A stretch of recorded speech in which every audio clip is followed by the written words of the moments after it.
Hey folks, I'm Custom Cez and I want to welcome you to the second episode about the build of an English wheel.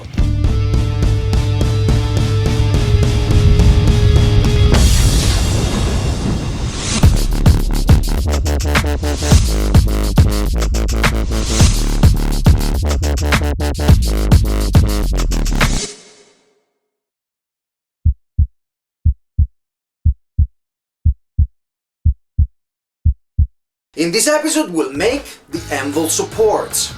If you've missed the previous episode where we built the frame, you can go and check it out by clicking down here.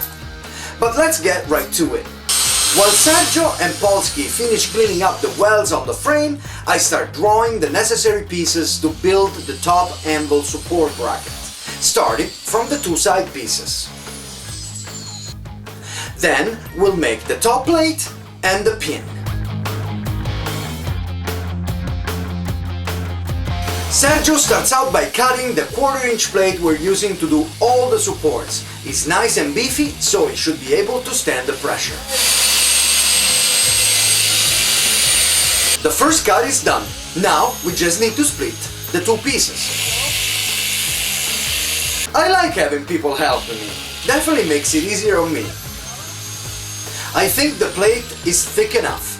Look what he did to the grinder disc.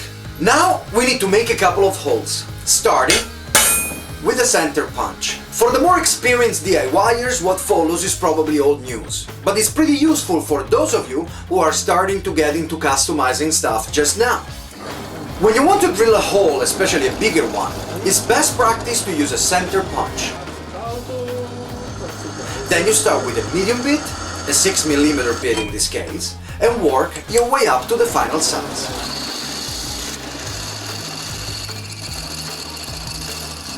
To save time changing the bits, I suggest you get yourself a step bit kit. I got this kit from Eastwood for less than 20 bucks. They work really well and they're lasting quite a bit. Spraying them with a bit of lubricant make them last even longer.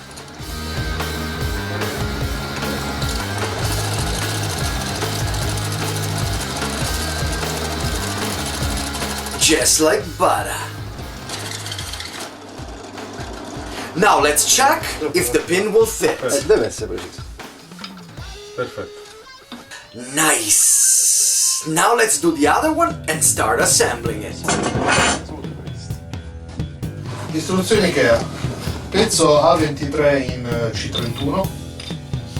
Forget about IKEA, Sergio. This is heavy metal, not that particle board they dare to call wood.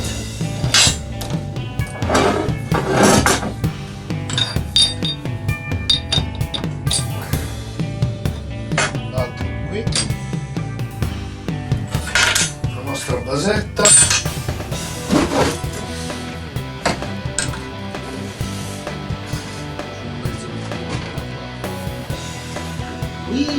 Well, the wheel is spinning and that's a good sign already. And after checking that everything is lined up nicely and perpendicular, we can start making this assembly a bit more permanent, shall we say.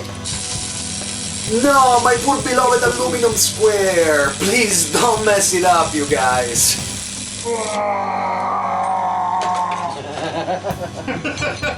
Well, if Sergio is ready to sacrifice his arm for the cause, then I can probably endanger my little square, right? Abbiamo una deformazione da caldo. Caldo! Caldo! Once the wheel is removed, we can start with the final welds. And since the welding competition results are still fresh in my mind, we better let Polsky take care of it. No, come on you guys, my square, again! Now I'm gonna have to buy another one. So let me ask you, please like this video here on the tube and share it on Facebook and Twitter because that's how we support the show. And now that I have to spend the money to buy a new square, I need you guys more than ever. But let's get back to the build. After a nice brush and a little grinding, the first support bracket is done. Now we just need to weld it onto the frame. But how to go about it to be sure that in the end everything is nice and level, you might ask? Well, Polsky Rage has the solution. No, perché tocca saldare sempre da parte più alta, perché in questa maniera quando uno fatto 2 punti di saldatura, la può sempre drizzare e riempire lo spazio con la saldatura. After tacking, we check again that everything is still okay, and we proceed with the structural welds. My turn now, otherwise how am I ever gonna get better?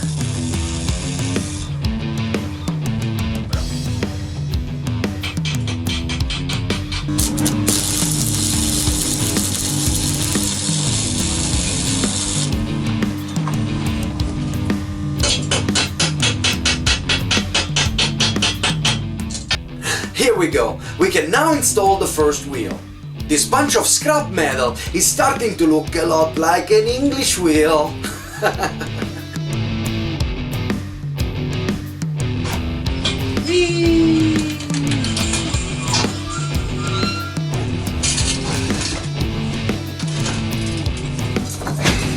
La morsa?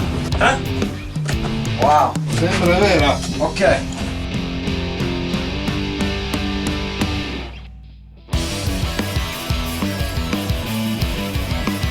Now we can tackle the bottom bracket. It's a bit more complicated so that the anvil can be switched quickly. The side supports have an open notch at the top instead of a hole to allow the pin to be inserted from the top.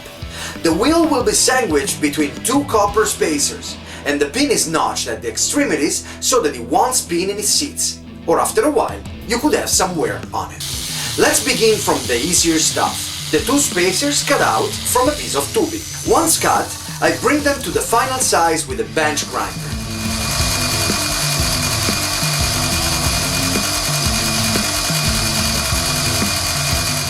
It takes a bit of patience to make them nice and level, but I think it's worth it.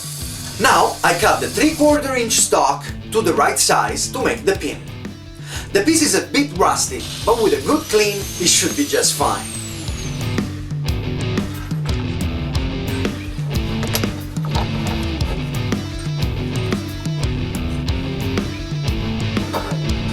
We assemble the pin, spacer and anvil so we can mark where to start the notches, and let's go with the grinder. Hopefully it will come out nice. I'm sure there is a better way to do this, but I have no idea how.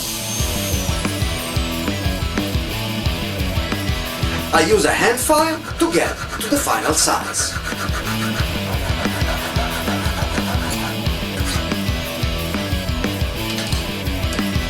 Now we can get to the bracket itself. A nice drawing always helps not to mess things up too much.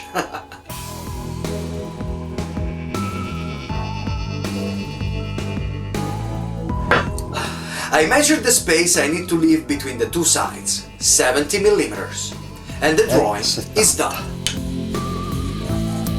Giusto?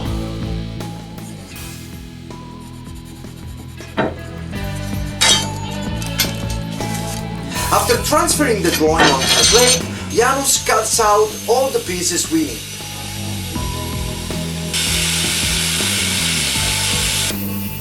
It takes a while to cut, cause this stock is pretty resilient.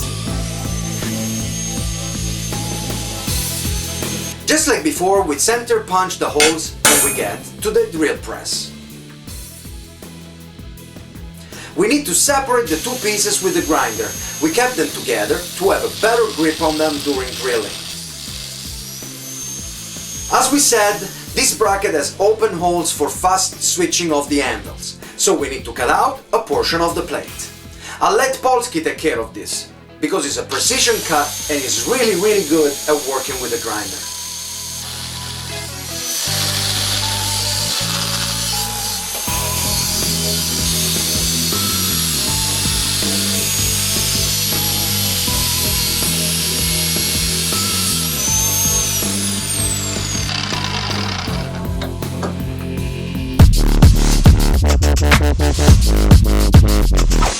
We were gonna weld this support directly onto the lifting mechanism, but a friend of the show, Davide, suggested to install this top support onto a plate with 4 bolts so that we would have a minimum amount of regulation to set up the wheel directly underneath and center the top wheel. So that's what we're gonna do. Thank you, Davide, for the suggestion. So let's start cutting out this new plate. I find the middle of the plate You go to school, don't be a fool. Every child is meant to do great things in life. and try to figure out where the supports will be. Center punch the holes and proceed with drilling them out. Same process as before. Small bit first and then the step bit. This is another one of the 3 included in the Eastwood kit. Really, really useful.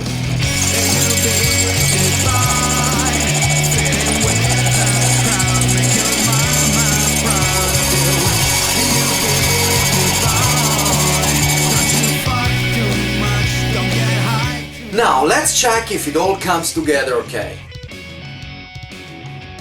Once the base is leveled, we check that the flat anvil edge is also leveled. Now that would sound really good if you didn't just forget to mention life is not a game. It looks okay. It's time to weld some more. What matters is if you got what it takes to get it all. Thinking about it now, it probably would have been best to remove the anvil right away to avoid damaging it with a splatter. But we lucked out and nothing happened, so let's continue.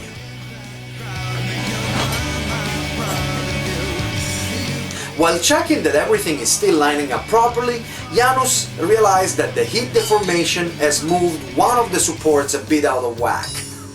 With a bit of help from his trusty persuader, he beats it back into position. One more check and the final weld. You know you might be dead tomorrow, so give it all you got. I never get tired of watching welding footage. It's like looking at a fire burning. It's somewhat hypnotic. And there's no way to understand if it's meant to be. And look how romantic! We lose power and Polsky is lit just by the glow of the weld. But after a quick reset, we wrap up welding and we check the piece again. The heat has really done a number on the support. We're no longer perpendicular to the base, nor parallel to each other. So Janusz needs once again to convince them to get back in their place. I have to confess that it took quite a lot of bidding to get them back into shape. But I didn't want to bother you with it, so here is the final result. As you can see, the right support had to be bent quite a bit, but the anvil is flat and that's all that matters. Now all we have to do is hand file both the pin and the supports until they fit together perfectly.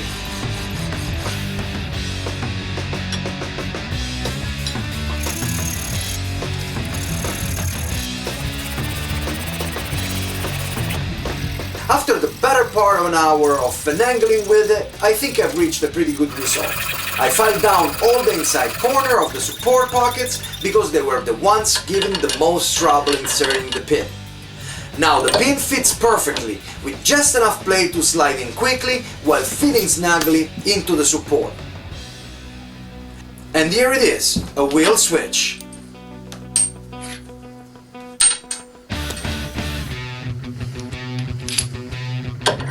Quick and easy, just like IKEA. Now we can go see my neighbor and use his lathe to make the lifting mechanism. But that won't happen until the next and final episode of this 3-part series. As soon as it will be available, you can find it by clicking the link below. We have also published our new official Roma Custom Bike site. Check it out and you'll find a little sneak preview of the accessories that we're starting to produce. Very cool. I want to thank again Davide and his buddy Tony for the suggestion, and I definitely want to thank Sergio and Polsky Rage for all the help here in the shop. So this is it for this episode, but in the meantime, check our other videos by clicking over there, and don't forget to click the like button, comment, and if you really liked it, why not? Tell your friends. I'm Custom Cez, and I'll see you in the next episode of Roma Custom Bike.